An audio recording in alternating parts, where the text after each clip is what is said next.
Welcome to the Porn Reboot Podcast, where you get practical tips to gaining control over your porn or sex addiction. We help ambitious men end their out-of-control sexual behavior with pornography, sex, and masturbation so that you can maximize your life, perform at your potential, and remain in control in the driver's seat, which is where you have to be in order to gain or maintain the success you want in life. I'm your host, J.K. Emezi, certified sex and porn addiction recovery coach. Welcome to the episode. Is it just me, or have so many people become a part of the algorithm? I mean it. I was having this conversation with some of my clients the other day that if you are able to be moved emotionally, and if your opinion is able to change moment to moment based on what you see on the internet or hear on the internet, then you are a part of the algorithm. You are no longer something that is being marketed to, but you are just one of many millions or billions of people that are being used by the algorithm to make something happen. So your reaction, your opinion of something moves things on the internet forward.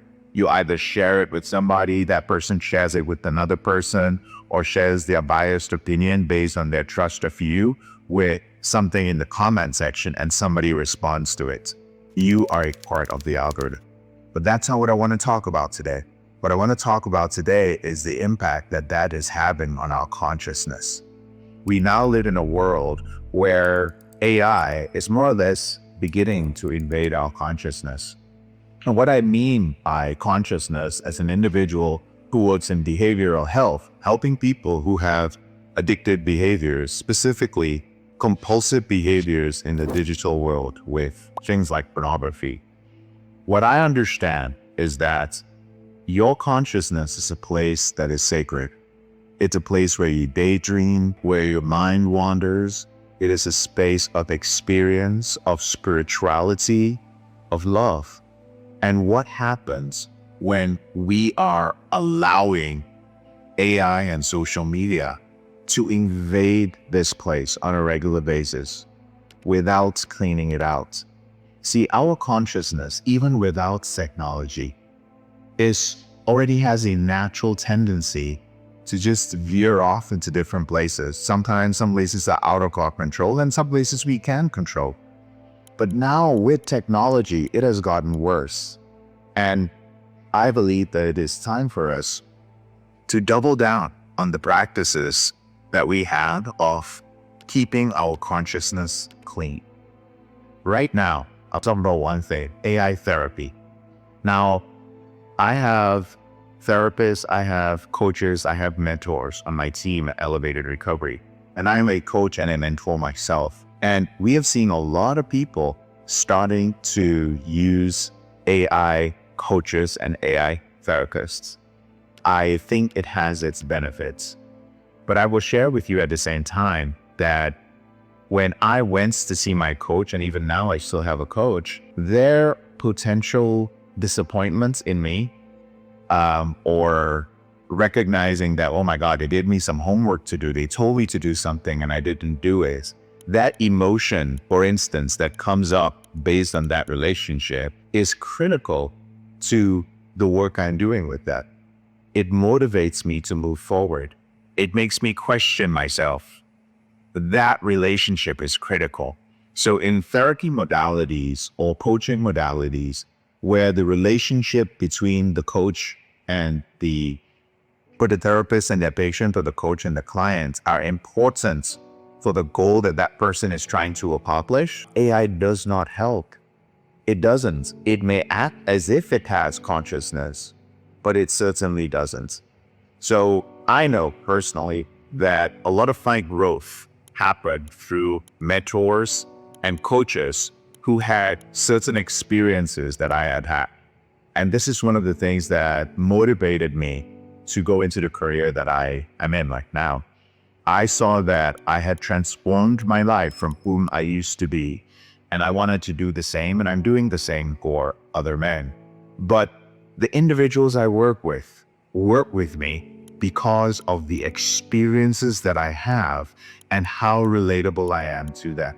If they cannot relate to me and my story, and I cannot relate truly, like I know what it's like to have engaged in that behavior, the smell, the sound, the feeling, the shame, if I cannot truly relate to them, I'm not going to be able to help them heal.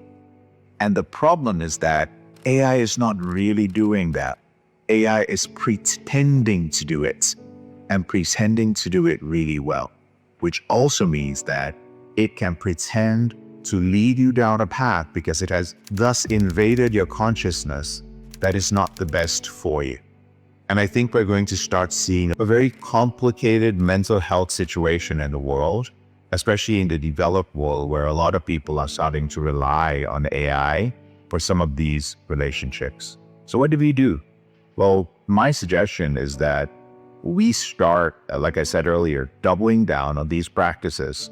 Meditation is one of those things that creates, let's just call it a fence around your consciousness. It protects it. I hate to use the word digital detox, but at least having one day out of the week, I try to do it on my free day, where I am away from social media specifically. I may have my phone, but there is no social media on there.